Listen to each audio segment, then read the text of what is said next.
You know, one of the challenges we see today in the data center is how to merge all the different silos. It seems like we've started to add storage systems for almost every occasion, and that increases complexity and also increases costs. So joining me to help with that conversation, I've invited Gary Watson. He's the CTO and founder of Nexsan. Gary, thanks for joining us today. Thanks for having me.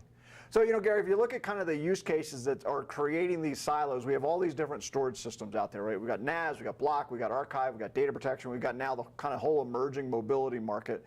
Give us some examples of some of the use cases for these different systems. So NAS is your basic filers, you know, so file share. We also have a lot of people who use NAS, specifically NFS with VMware, because we're at the VMware show. Right. And then on block, you have databases. So Oracle, Microsoft SQL, things like that. Sure, or even actually the VMware VMDKs. Okay. So you see that there too. So this is fiber channel iSCSI, and NAS is typically NFS or SMB. Okay.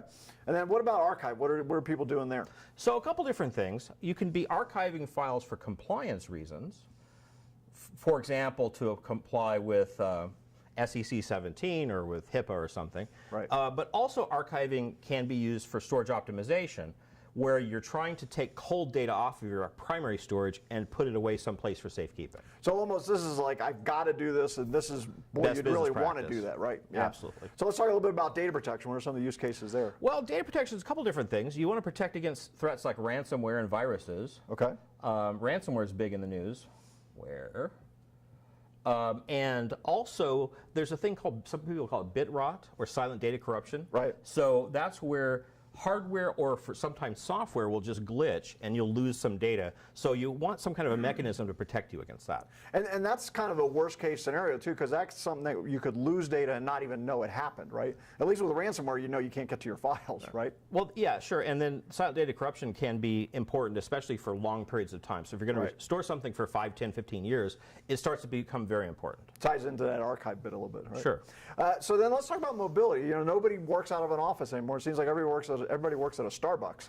So how do we handle that? So the challenge with mobility is you have, first of all, you have what we call shadow IT. So shadow IT is where your employees, unbeknownst to you, go off and use a cloud service, and they're putting your data in a cloud that's out of control and out of your possession. So that's one aspect. The other aspect is if you want to bring it in-house, it's kind of hard to make people fit into your Active Directory without setting up like a shadow Active Directory infrastructure. Right, so then that adds to complexity and really on the part of the user as well, right? Sure does. So, you know, if I look at this, what I've seen in the market is we've seen some unification here where we've got systems that are doing NAS and block systems, but all of this kind of gets left out. How do you guys address that? So we've developed a product called Unity.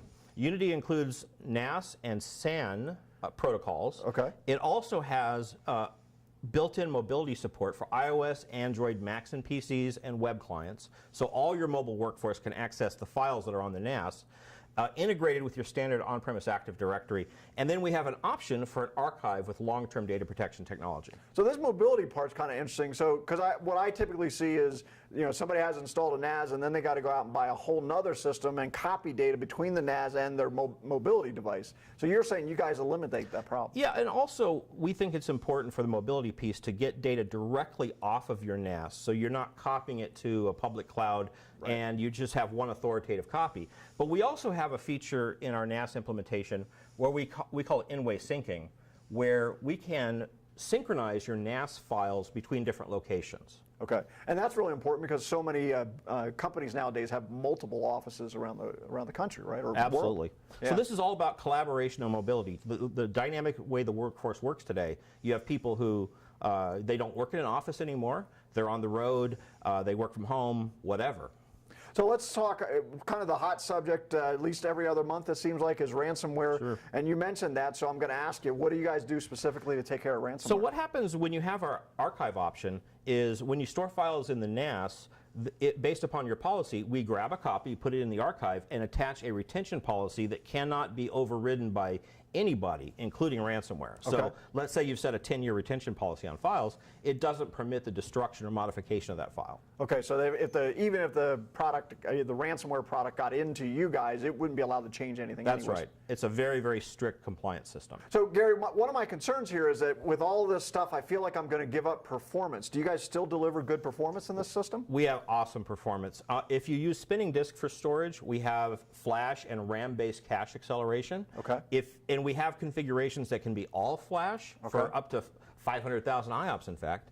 And we have configurations that are a mixture of flash and hard drives. Okay, so that's really incredible. You've got a single system that provides sort of everything I'd expect in unified, plus archive, all my data protection against ransomware, and all the mobility features. Yes, the mobility is no extra cost as well. Wow, It's built that's in. awesome. All right, so before we leave, why don't you tell the folks a little bit about Nexsan? So Nexsan was founded by myself and someone else 18 years ago, and we've grown. We've been doing storage for all that time, and we continue to develop new and interesting technologies like Unity, and we hope to have another 18 years behind us next time we talk. Sounds great.